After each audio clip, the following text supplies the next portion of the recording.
We're going to start this tutorial with a brain and a heart. It's almost a metaphor for life, you young people. But actually, this isn't about the heart today. It's about the output of the heart. And I want to remind you before we go any further that our heart, here's yours, metaphorically represented, it is emitting and ejecting blood. And of course, from the aorta here, which we've sliced, we have got a certain amount of blood that's leaving here. And of course, typically it's going to be going on to the rest of the body. It's going to go on to the working muscles, whatever it happens to be. And the main point I want to get across to you first of all is where that blood is destined for. What's the destination for that blood?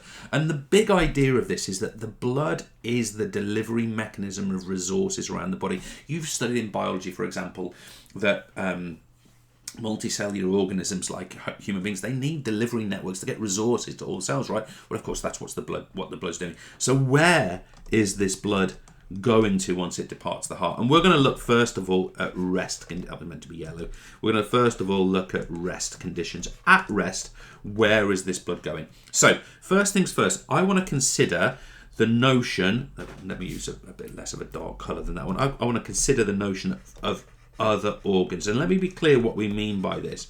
We are talking about other organs being the liver, the kidneys, the skin, the brain.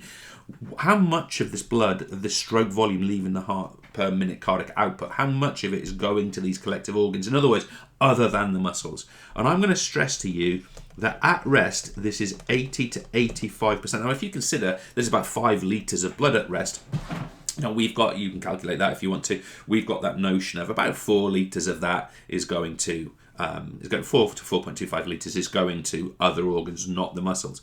And if we then consider the muscles, and specifically I want to consider the working muscles, we can determine that some bunch of this is going to those muscles, and we're saying here it's 15 to 20%. Now you might be thinking, well, at rest, what are the working muscles? Well, they're your postural muscles, they're your breathing muscles. They're, for example, the muscles in your neck that hold up the posture of your head. These are working, they are respiring, and they're doing that work. Now, this is where life gets interesting. We'll look at the how of this in a second. What happens during exercise? Now, I am going to mention exercise generically, and of course the more it moves towards maximal, the more this would be the case. So if we look at the other organs now, we're going to argue that they are going to receive in the region of 20% of that blood. Okay, so from 80 to 85%, the vast majority during exercise now, they're going to receive as little as 20%. And our working muscles, let's say our rectus femoris muscles, our gastrocnemius, as we're running, that's going to receive 80%. So this blood here, which is departing our left ventricle and going out of the aorta during exercise, it's going from 20% at rest to 80% of it being delivered to muscles. So therefore, we must ask the question, how does that happen? Okay, and there's actually 2 stages to how we're going to answer that.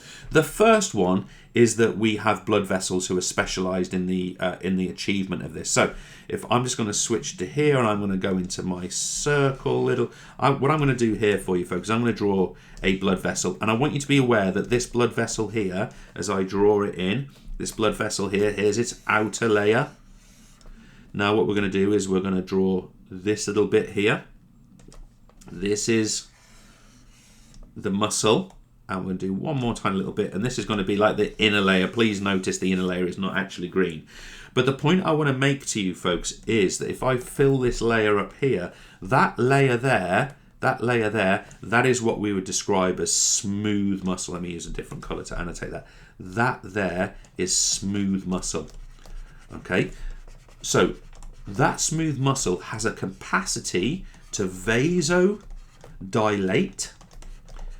and it has a capacity to vasoconstrict.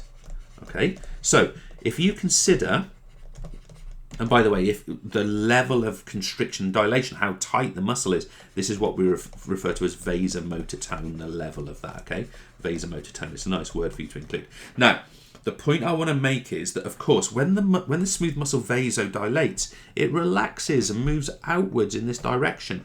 What that means then is that the lumen becomes wider And that wider lumen has a lower resistance to blood flow, and blood will flow through that passageway it'll have a higher tendency to do so.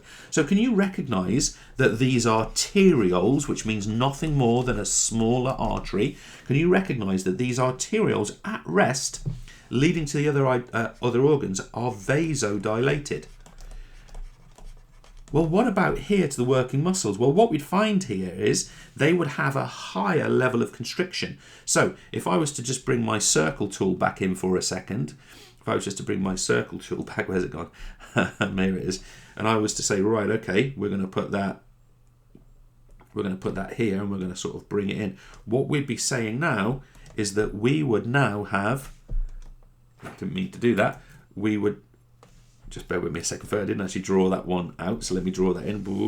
There we go, so let me draw that in, and now I'm going to fill that up. So what we're saying now is that smooth muscle has now contracted inwards, so effectively what's happened there is the smooth muscle has constricted inwards, the lining of course would go with it, and now we've got effectively a smaller lumen, we've got a greater resistance to blood flow, and therefore we've got vasoconstriction. So what we're saying here is that this would be an example of vasoconstriction.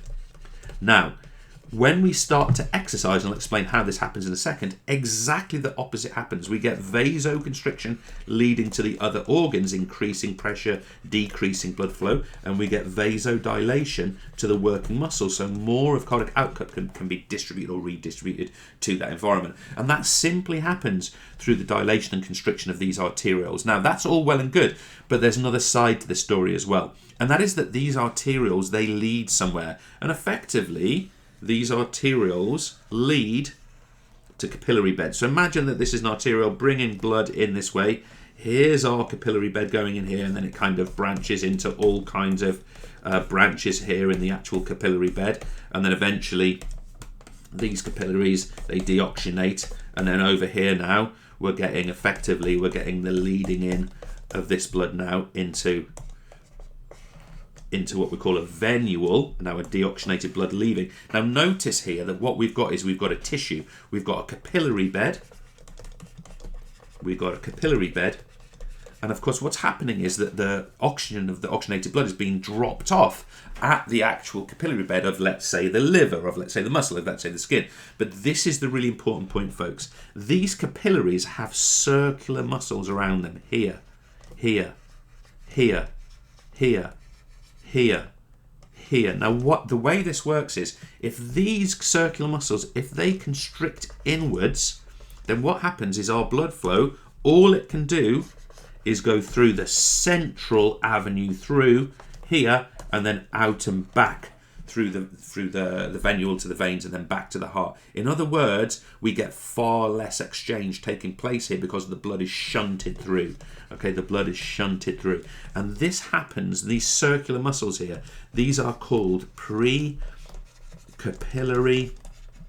sphincter muscles. They're circular, hence the word sphincter. You probably know that there's other sphincter muscles in the body, at the bum hole, for example, around your eyes, for example. They're circular muscles. They can effectively constrict and dilate. But of course, what's happening here then is that effectively these ones here would block off. It would block, it would block, it would block, it would block, it would block, it would block, and the blood will simply run through the what's called the central capillary rather than the peripheral capillaries, and that pushes the blood around faster. So that is actually the arterioles and precapillary sphincters is how we do this, is how we do that. All well and good. Now, James, why on earth did you have a brain at the top? You haven't even mentioned it yet. Well, the point I want to make about the brain is a very, very simple one. We have what's referred to as a vasomotor control center here. We're going to call it the VCC, vasomotor control center. And of course, it is positioned in your medulla oblongata. And if you've looked at the control of heart rate, you've probably already got a good idea of what's going on here. Now, what happens is that this system, if I was to draw, let's say, an arteriole down here, this has the capacity to do what we call sympathetic stimulation, and it has the capacity to do parasympathetic stimulation of that arteriole, or precapillary sphincter, sympathetic. And what that means is that sympathetic stimulation, effectively, it will increase vasomotor tone. It will cause the arteriole to squeeze inwards. whereas parasympathetic stimulation will cause vasodilation. So it's actually this vasomotor control center which is controlling the level of vasomotor tone in these areas. And the point I want to make to you again is that the information that this VCC receives, they tend to be, or is, of neural nature. So this is going to be coming from chemoreceptors telling the VCC that, let's say, pH has gone down and exercise is occurring. It's going to be receiving information from baroreceptors saying that blood pressure has risen and that exercise is happening. And it's going to receive information also from proprioceptors in the muscle and the tendons saying that muscle tension and tendon tension is increased and exercise is happening, or indeed it's ended. And therefore sympathetic during exercise and parasympathetic during recovery can happen to the working muscles. Now of course it reverses the other way around when we stop exercising. So that is the how of vascular shunt and vasomotor control. But just be reminded that we get this redistribution of blood as a result of the vasoconstriction, vasodilation of precapillary sphincters and arterioles, leading to the relative working muscles or areas of activity and inactivity. Thanks.